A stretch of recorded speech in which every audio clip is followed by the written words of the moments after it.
File allocation table में एक problem आ रही थी। फाइल एलोकेशन टेबल को अगर रिड्यूस करने की कोशिश करते हैं तो उससे क्या होता है कि डायरेक्ट एक्सेस पॉसिबल नहीं हो पाता, और उसको रिड्यूस करने के लिए हमें क्या करना पड़ेगा, जो ब्लॉक साइज़ है उसको बड़ा करना पड़ेगा। और ब्लॉक साइज़ को अगर बड़ा करेंगे तो ओबियसली इंटरनल फ्रेगमेंटेशन नहीं होगा।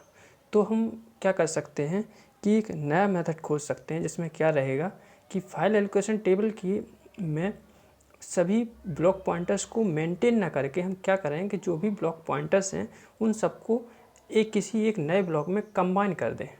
उस ब्लॉक को हम कहते हैं इंडेक्स ब्लॉक। तो हम इसी में इंडेक्स ब्लॉक जो आता है यूज होता है, उस मेथड को हम कहते हैं इंडेक्स एलोकेशन मेथड। इसमें ना तो कोई एक्सटर्नल फ्रेगमेंटेशन होता है और ये डायरेक्ट एक्सेस को सपोर्ट करता है। तो जो इंडेक्स ब्लॉक होते हैं वो हमारे डायरेक्ट एंट्री में स्टोर होते हैं। डायरेक्ट एंट्री केवल इंडेक्स ब्लॉक को ही स्टोर करती है और उसका ब्लॉक नंबर शो करती है। और जो इंडेक्स ब्लॉक होते हैं ये सभी पॉइंटर को स्टोर किए रहते हैं, तो हम पॉइंटर के थ्रू किसी भी ब्लॉक पर डायरेक्टली जा सकते हैं। यदि कोई ब्लॉक हमारा डिलीट हो जाता है किसी कारण पर, तो उससे क्या होता है, अदर्स जो ब्लॉक होते हैं उन पे इसका कोई इफेक्ट नहीं पड़ता है। लेकिन प्रॉब्लम ये आती है कि जो फाइल की साइज़ है वो हमारे डिस्क नहीं इंडेक्स ब्लॉक पर डिपेंड करती है। यदि इंडेक्स ब्लॉक की साइज़ बड़ी होगी तो फाइल साइज़ भी बड़ी होगी। तो पहले समझ लेते हैं इसको डायग्राम के द्वारा कि देखिए इंडेक्स ब्लॉक है, ये बना हुआ है जिसमें 14 ब्लॉक है हमारा इंडेक्स ब्लॉक। 40, 3, 7, 12, 80 और 23 को इंक्लूड किया है। तो 3 एक ब्लॉक है, 7 ब्लॉक है, 12 ब्लॉक है, 18 ब्लॉक है एंड 23 एक ब्लॉक है। तो ये इन सभी के पॉइंटर्स जो हैं हमारे इंडेक्स ब्लॉक में स्टोर किए गए हैं। हम इंडेक्स ब्लॉक के थ्रू किसी भी ब्लॉक पर जा सकते हैं डायरेक्टली एक्सेस करके। तो इसका ये बेनिफिट है। अगर 3 हमारा किसी वजह से लॉस्ट हो जाता है तो अदर ब्लॉक पे इसका कोई इफेक्ट नहीं पड़ेगा, ये इसका बेनिफिट रहता है। पर इसका ड्रॉबैक ये है कि जो भी फाइल साइज़ है हमारी इंडेक्स ब्लॉक पर डिपेंड करेगी। अगर इंडेक्स ब्लॉक बड़ा होगा तो फाइल साइज़ बड़ी होगी, और अगर इंडेक्स ब्लॉक छोटा होगा तो फाइल साइज़ छोटी होगी। यदि मान लीजिए फाइल की साइज़ केवल 2 ब्लॉक की है तो एक तीसरा ब्लॉक हमें इंडेक्स ब्लॉक बनाने के लिए बेस्ट हो जाएगा। तो इसलिए स्मॉल फाइल के लिए बेकार है। और इंडेक्स ब्लॉक की भी एक लिमिटेशन होगी कि हम ऐसा नहीं कर सकते कि इंडेक्स ब्लॉक काफ़ी बड़ा बना लें, तो उस वजह से फिर कुछ पॉइंटर ओवररीड भी हो जाएगा। तो इस वजह से ये मेथड ज़्यादा बेनिफिशियल नहीं है। तो इसलिए क्या कर सकते हैं कि लिंक्ड एलोकेशन मेथड को और इंडेक्स एलोकेशन मेथड को दोनों को हम कंबाइन करके एक नया मेथड बनाते हैं जो 3 प्रकार के होते हैं। जिसमें पहला रहेगा हमारा single level linked index allocation method, दूसरा रहेगा हमारा multi level linked index allocation method.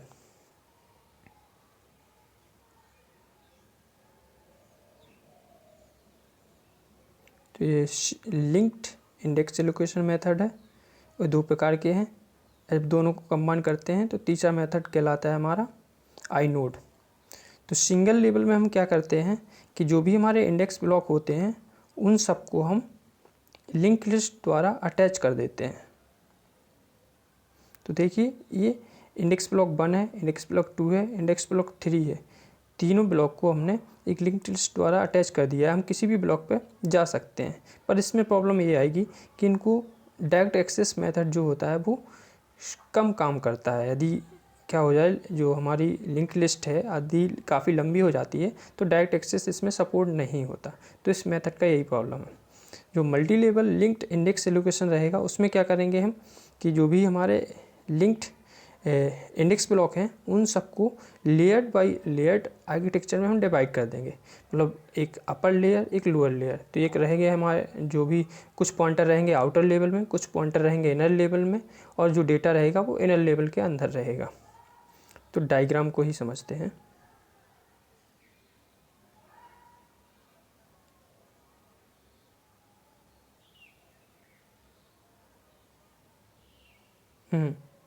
Outer level index, inner level index block. तो आउटर लेवल इंडेक्स ब्लॉक जो रहेंगे वो हमारे इनर लेवल इंडेक्स ब्लॉक को पॉइंट करेंगे। उनकी जितनी भी पॉइंटर रहेंगे वो सारे index block inner level index block को पॉइंट करेंगे। और इनर लेवल इंडेक्स ब्लॉक जो रहेंगे वो हमारे डेटा को पॉइंट करते हैं। तो उससे हम क्या करेंगे, अगर आउटर लेवल इंडेक्स ब्लॉक है वो केवल इनर लेवल इंडेक्स ब्लॉक को ही एक्सेस कर सकता है, और जो इनर लेवल इंडेक्स ब्लॉक रहेंगे वो डेटा को एक्सेस कर सकते हैं। तो इसमें ये प्रॉब्लम रहेगी कि जो भी एक्सेस टाइम होगा वो काफ़ी इंक्रीज हो जाएगा, क्योंकि हमें पहले आउटर से इनर में जाना पड़ेगा, फिर इनर से फिर डेटा को एक्सेस करेंगे। तो पहले में प्रॉब्लम आ रही है कि डायरेक्ट एक्सेस सपोर्ट नहीं कर रहा है, दूसरा हमारा एक्सेस टाइम बढ़ रहा है। तो क्या करते हैं, दोनों को मिक्स कर देते हैं, उससे एक नया मेथड बनता है जिसे हम बोलते हैं आईनोड एलोकेशन। तो आईनोड में क्या रहता है, आईनोड बेसिकली एक नया कंसेप्ट है जिसमें जो यूनिक्स ऑपरेटिंग सिस्टम में यूज होता है। और आईनोड जब फाइल हमारा क्रिएट होता है तभी आईनोड हमारे क्रिएट होते हैं।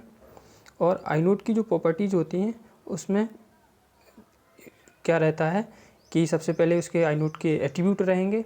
एट्रीब्यूट में ये रहेगा कि परमिशन क्या है और ओनरशिप की इन्फॉर्मेशन, कि जो भी ओनर है उसके बारे में इन्फॉर्मेशन रहेगी। बाकी इसमें क्या रहता है, आईनोड में ब्लॉक पॉइंटर्स रहते हैं, और वो ब्लॉक पॉइंटर्स होते हैं वो दो प्रकार के होते हैं। पहले रहते हैं हमारे डायरेक्ट ब्लॉक पॉइंटर्स, डायरेक्ट केवल 12 होते हैं, और उसके बाद होते हैं इनडायरेक्ट पॉइंटर्स। इनडायरेक्ट पॉइंटर्स जो होते हैं वो 3 प्रकार के होते हैं, single level indirect pointers, double level indirect pointers and triple level indirect pointers. तो डायग्राम के थ्रू देखते हैं।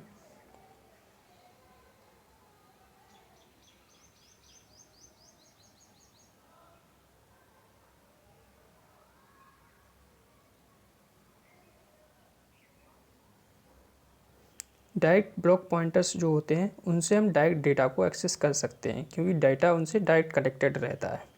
लेकिन जो single level indirect block pointers होते हैं, इनसे क्या होता है, हमें पहले पॉइंटर्स को एक्सेस करना पड़ेगा, फिर पॉइंटर से हमें डेटा मिलेगा इनडायरेक्टली, इसलिए इसका नाम इनडायरेक्ट है। तो ये इसका यूज़ हम क्यों करेंगे सिंगल इनडायरेक्ट ब्लॉक पॉइंटर्स का, जब हमें डेटा डायरेक्ट ब्लॉक से नहीं मिलेगा तो हम फिर क्या करेंगे, सिंगल इनडायरेक्ट ब्लॉक पॉइंटर का यूज करेंगे। अगर दोनों मेथड असफल हो जाते हैं, पहले वाले डायरेक्ट और सिंगल इनडायरेक्ट, तब हम फिर यूज करेंगे double level indirect block pointers, जिसमें क्या करेगा, हमें डबल मींस 2 पॉइंटर को हमें क्रॉस करना पड़ेगा डेटा को एक्सेस करने के लिए। जब हमारा ये मेथड भी फेल हो जाएगा तो हम फिर यूज करेंगे ट्रिपल इनडायरेक्ट ब्लॉक पॉइंटर्स, जिसमें क्या करना पड़ेगा, ट्रिपल मींस 3 पॉइंटर्स को हमें क्रॉस करना पड़ेगा डेटा को एक्सेस करने के लिए। अगर इसी मेथड को और इंक्रीज करें तो इसी तरह से मान लीजिए हमारा n इनडायरेक्ट ब्लॉक पॉइंटर्स है। ब्लॉक पॉइंटर्स का मतलब ये हुआ कि हमें डेटा एक्सेस करने के लिए n पॉइंटर्स को क्रॉस करना पड़ेगा। n का मतलब वो 20 हो सकता है, 21 हो सकता है। तो 21 इनडायरेक्ट ब्लॉक पॉइंटर्स हैं, इसका मतलब क्या रहेगा कि 21 पॉइंटर को क्रॉस करेंगे तब जाके हमें डेटा मिलेगा।